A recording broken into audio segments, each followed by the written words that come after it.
I think I told you, or maybe I didn't, but I doubt it happens, but there was interest in Eli coming on my show. Really? While he's here, yeah. I don't know if it'll happen, but I'm like, dude, that'd be so great. Just kind of like, let's go ahead and bury this hatchet, this stupid thing that's going on. I was like, I'll even get Michael over here and be like, you can be the moderator and we can talk. We can talk about this. All right. President of the Eli Drinkwitz fan club, John Nabors, Inside Arkansas, Locked On, Razorbacks. What's up, buddy? What's going on, guys? How are you? Doing good, doing good. I mean, we joke because obviously everybody knows you from Mizzou and, of course, Arkansas. Of course. I got to ask, if I gave you true serum right now and said you could switch coaches right now, would you? No. No. No, I wouldn't. We're going to tell him you said that. No. Yeah. And listen, I'm sure he'll hear about it and mention me by name again, which is always appreciated. But no, here's the deal: it's funny you ask that. I've been asked that by Razorback fans even, because I've always felt like one of the best indicators of your coach that you like or don't like. You look at the rest of the league that they're in and say, okay, how many coaches would you trade straight up for? To me, that's always, if it's the majority of the coaches in the conference, then yes, you got a problem. But how many of them would you say, yes, I would be willing to trade straight up for that? And with Pittman, he's such in a precarious situation because you want to win. He's gone 6-6, 4-8, 6-6 in 3 straight years. That's not inspiring anybody. That's not bringing any excitement. But I also feel like he's been set up to fail at the University of Arkansas. I just don't think he's gotten what he's possibly needed. Not to say he's like championship winning coach. Like, I don't know, but I just feel like there hasn't been a whole lot of help that he's probably needed to elevate himself and to show that I don't think he's a bad coach. I mean, he's not a bad coach. Chad Morris was a bad coach. We've seen bad coaches at Arkansas. He's not a bad coach. I just think that there are some things that he has some weaknesses in, but if he doesn't have the support system that other teams in the conference have, it's going to be a struggle no matter what. Yeah, it's all about players. Yeah. And I guess at a point you could say that's his fault, but I think a lot of fans don't see the bigger picture. Like, remember when, obviously you'll remember this, and this wasn't the first time, but a couple of Razorbacks went and played for Ole Miss. There was like a meltdown. Mm-hmm. Well, to my knowledge, that's because Arkansas said, well, hell, we got Taylon Green, and we got to invest in him. Would they rather have Taylon Green or Luke Haas, who's injured all the time, Jalen cornerback, he missed all last year, or an offensive lineman? I mean, give me a quarterback that I think could be a top 5 quarterback in this conference. I think Taylon Green and Bobby Petrino, they're going to make Arkansas dangerous out every game this year. That's the one glimmer of hope that Razorback fans has with Taylon Green and Bobby Petrino. Yeah. Because if they had any quarterback that was coming in as a transfer, say if Taylon Green moved on last year, graduated, whatever, and they had a new quarterback, it would be even worse than what it is now because there's just so much uncertainty. I think what bothers people more so than anything about the players leaving Arkansas is where they went. Yeah. Ole Miss is a better team and program right now than Arkansas with Lane Kiffin. And so if those 3 guys, Jalen Braxton, Luke Haas, and Patrick Kutas, are good enough to play at Ole Miss, they're good enough to play at Arkansas. Josh Braun going to Kentucky. You had Addison Nichols going to SMU. You had the Metcalf twins going to Michigan. Okay, these weren't guys that were going down. They were going up. So if they're good enough to play there, why aren't they good enough to play here? And that is what sparked everything for Razorback fans because they're sitting there, yes, we love Taylon Green. You got to help him out. But it requires a lot more than that, and there's just so much uncertainty because there's so many new faces. There are some players I'm really excited to see that they got out of the transfer portal. I think they did a good job with getting some defensive players. I think they did a good job with some of the receivers because I think they're more based with the Petrino-type style of offense and speedsters. But you just don't know. There's just an uncertainty. So when you feel that way, Razorback fans may be feeling a little bit leaning towards the negative side than trying to be optimistic when that happens. Well, I mean, that's the first SEC game that you guys have. How big is that one? Because, honestly, we've talked to several folks, and they're not too high on Ole Miss, which I think would be perfect for Arkansas to pull off a big one here. So how pivotal is that matchup? Oh, I did a podcast yesterday on that. It's the game that's going to really make or break the season, and I don't think I'm overstating that because we and you guys know how difficult Arkansas' schedule is this year. And we know that the fans are already hanging on by a thread as far as their belief and excitement. You have Alabama A&M to start the year, and you play Arkansas State and Little Rock, which is stupid. But you should win both those games. Go on the road to Ole Miss in Oxford, nighttime, all of that. If you win that game, it sets you up to where, okay, it sees where you stack up. It's not a disaster. It's not this team that looked like crap last year at home where Ole Miss set every offensive record known to man against you. You bounced back. You took care of business. You beat Lane Kiffin. You went on the road. It says, okay, maybe this team can do something this year. But if you lose, and especially if you lose in a convincing way, you got Memphis on the road next, which, again, I don't know who made this schedule. It's the stupidest thing ever. And then after that, you have Notre Dame at home. You could be looking at 2-3 before that Tennessee game that you have on the road. So, to me, Ole Miss in that game is either going to make the season be hopeful if you win it and give people feelings that, hey, you can pull some things off, or it's going to be like, yep, we're done, over, see you guys later. Let's who's the new coach? I mean, it's going to be that quick of a deal. Well, maybe you haven't heard. Arkansas owns Tennessee. Haven't you heard that? Hey, whoa, hey. Yeah. I did want to ask you about scheduling because how excited are you don't have to go to Jerry's World? I'm excited about it. I'm torn in it, though, because, yes, Arkansas lost almost every one of those games, and they lost in the same exact way every year, where they should have won, and I'm getting in trouble for this one. They should have won. They were in position to win, but stupid stuff happened. Stupid decisions were made, whatever it was. They found ways to lose. It was incredible. And it started off so good because that game, I went to the first 3 of them in Jerry World, and Arkansas won all of them because Bobby Petrino was the coach. And then after that, from 2012 to last year, Arkansas won one time. One. But every game, it seemed like it was close. And I loved going down there because Dallas is in Arlington. Great. I mean, you're playing in Cowboy Stadium, playing in Jerry World. The Razorback fan base in the DFW area is massive. That should have been an awesome thing every year. That should have been something to where kids who are in school at the U of A get to go down home and visit their families. It should have been a great recruiting thing because it's like, hey, most teams, if they get to play in Jerry World, means they went to the playoff or the Cotton Bowl. You get to play in it every year, no matter what. That should have been something that set Arkansas up for such a great thing in the program, but because you lost every single time, it ruined it. It just absolutely ruined it. And so I'm glad that it's over. I hope and I think that Arkansas will have other games there. Maybe not one team every year, but maybe they'll do an actual Southwest Classic where they play a Baylor, play a TCU, play an SMU, something like that. So I don't think they're never going to play there again, but I am glad, though, that it's not against A&M anymore, and I am glad to see A&M at home this year because Arkansas has only played Texas A&M at home one time since they joined the SEC, and that was the Johnny Manziel year in 2013. So, what's the game that you have that you believe Arkansas can most likely pull that upset? Is it like a Notre Dame? Is it a Tennessee, LSU, Texas, or can we even say Missouri? Yeah, I mean, at this point in time, there's like the schedule and how it sets up. It's like if I say 4 wins, one of those are going to be an upset because of the schedule that they have. It's so tough because on the road, this is what pisses me off about Arkansas, okay? They play their worst games at home. Now, Tennessee last year was an anomaly, but even in that game, Arkansas should have won by a lot more. Like, if you remember correctly, Arkansas just couldn't get anything in the end zone. They were driving. I'm glad they won. But even then, they weren't playing their best. They got housed by LSU last year, coming off of that Tennessee win and a bye week. A night game, and they got smoked. Ole Miss, we talked about breaking records against them last year. Texas was close and, everything like that, but even in the previous years, my brothers in Christ, we saw a 7-3 final score against Mississippi State where you lost. But then you go on the road at times, and you compete, like even A&M in Arlington. You competed in that one. You go on the road, you beat Mississippi State last year, which wasn't saying much, but you beat Mississippi State, you beat Auburn.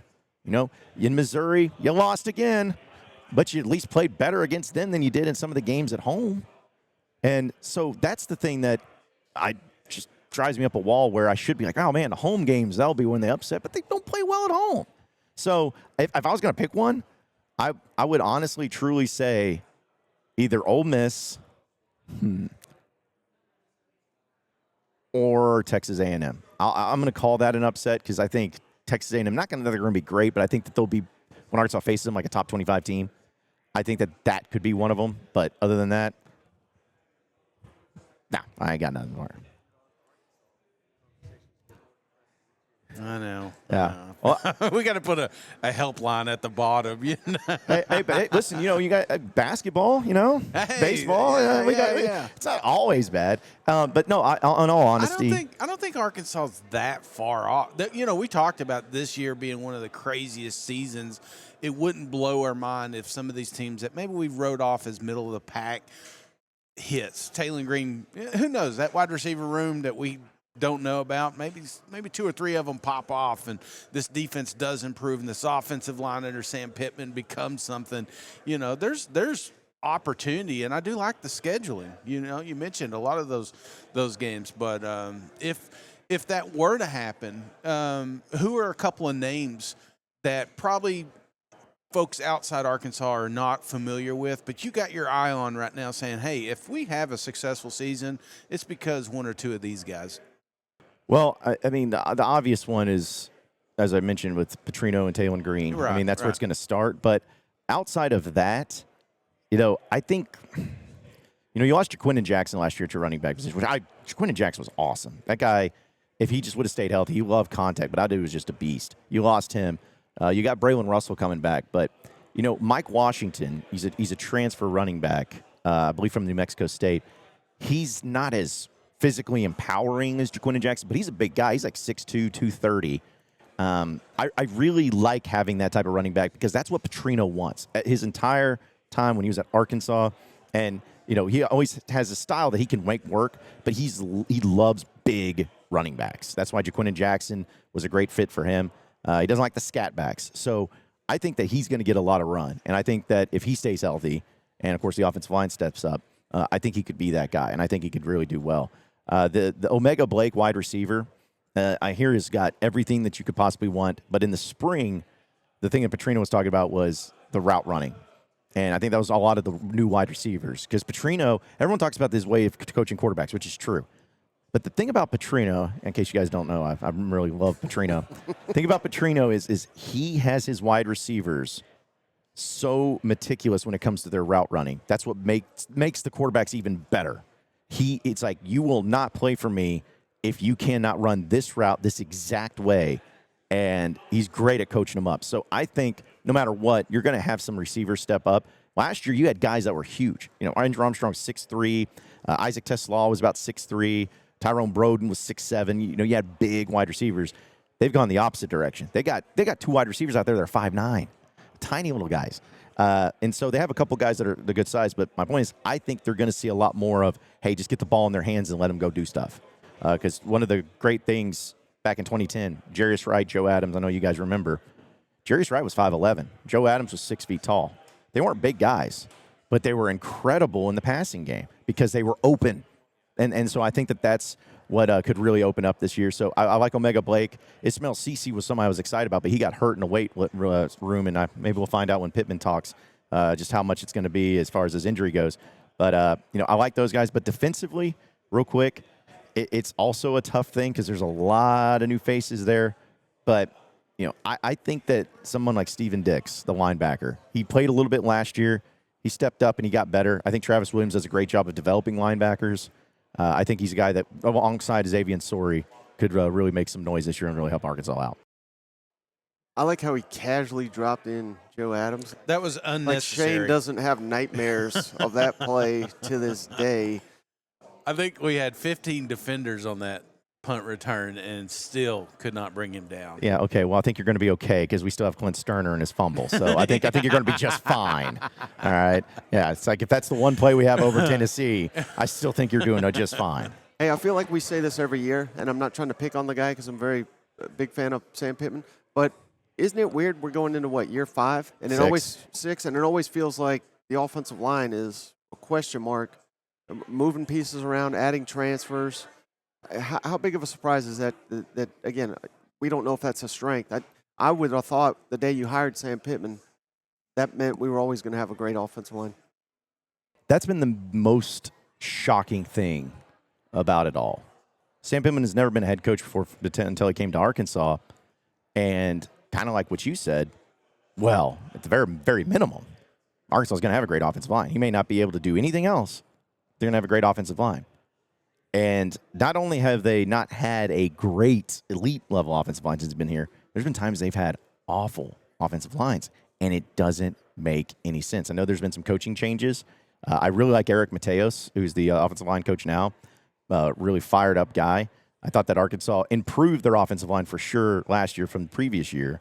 But after losing Kudus, Addison Nichols, Josh Braun, you still got Carmona on the offensive line. He's really good. You got some guys that I've really liked added from the portal. There's a chance that it could be just as good, if not better. But it is baffling. It's kind of going back to imagine Petrino with a bad offense, or Nick Saban, who I don't know if you heard, he might be in coaching. So Arkansas, just let him know. But it's like Nick Saban having an awful defense, or anything like that. It just doesn't make any sense. And I don't really know if there's the rhyme and reason. I don't know if it's just because he was able to focus solely on the offensive line his whole career. And he's always been a great recruiter, too, in building those relationships. But the game has changed, as you guys know, in college sports. So I think that maybe that's a lot more difficult for him to just, hey, come here and play for me because you love me. It's like, hey, come here and play here because I'm going to pay you the most. I don't think he's able to do that, which a lot of coaches haven't been able to.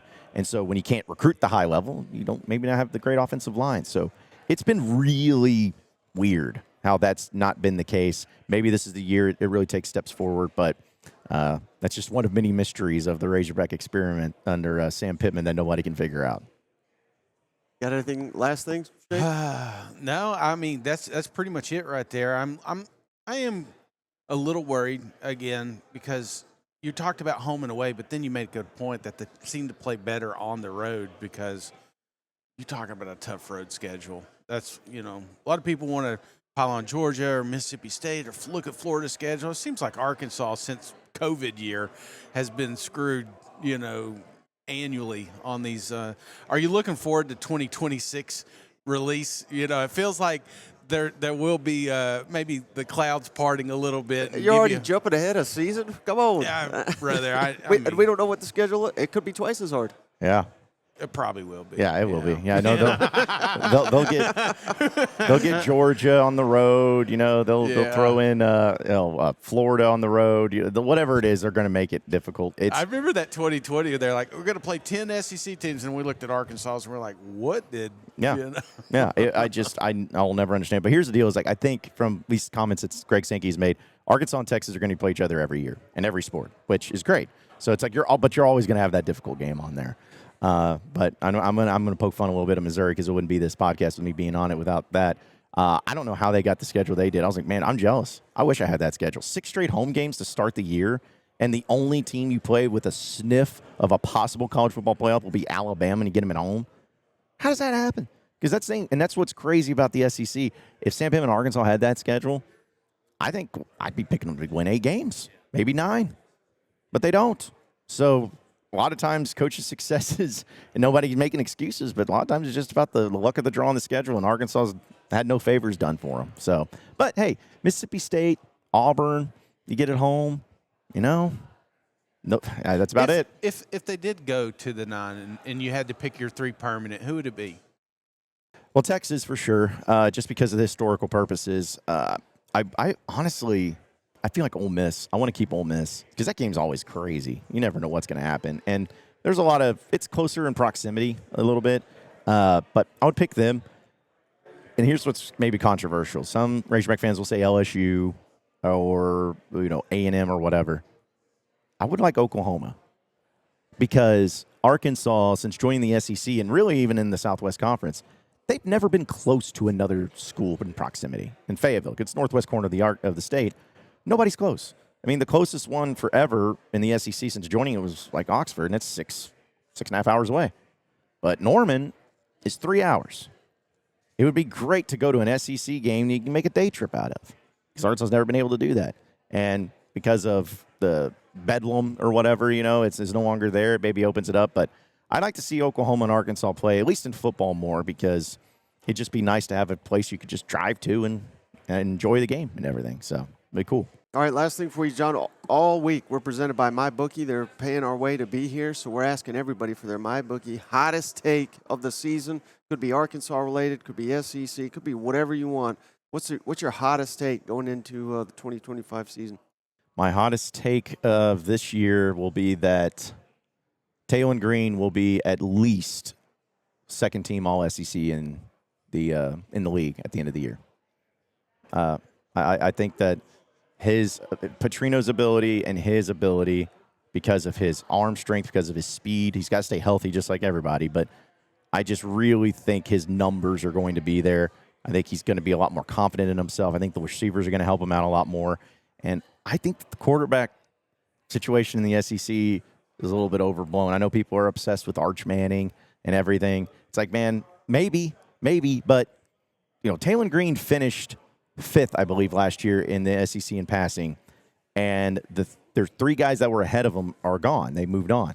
Nussmeier's still around, but yet nobody's talking about Taylor Green being in the mix for even a top 3 quarterback in the SEC. And I'm like, why? I get it, other teams, but I just think there's just a lot of assumptions about it. Well, hey, Lane Kiffin's quarterback. It's Lane Kiffin's quarterback. He's going to be good, so he's going to have yards. It's like, well, don't forget Taylor Green, man. This guy performed in a high clip. He's got to limit the turnovers, obviously, but I think at the end of the year, he's going to really surprise some people. And if he does get All SEC, then I'll be the first one that says that it's crap and he got screwed over, because that's what Arkansas always has happened to him by the SEC. So, but yeah, give me Taylor Green, man. I think he's going to have a big year, and I think he'll be All SEC by the end of the day. He's already writing his show titles months in advance. All right. Where, John, before you go, tell our audience, where can they follow you and where can they find that content that you got all over the internet? Yeah, so Inside Arkansas, we do a live stream show every day. You can follow it on YouTube and subscribe there. You could go on social media, Facebook, Twitter, Instagram, pretty much any social media. We're always streaming live, but we have audio podcasts for it. We do a basketball podcast with the Pod at the Palace. We do a baseball podcast with a Bombastic. So we do a lot of that. And then the Locked On Razorbacks podcast is just my daily podcast that you can check out wherever podcasts are found each and every morning throughout the week, just talking all things Razorbacks. So as I've always said, it's like if you can't find my content, if you can't find me, that's a you problem, because I'm everywhere and I'm annoying about it. So, yeah. So you can find me in all those places, though. Yes, just ask Drink. That's right. Thank you so much. Thank you, brother.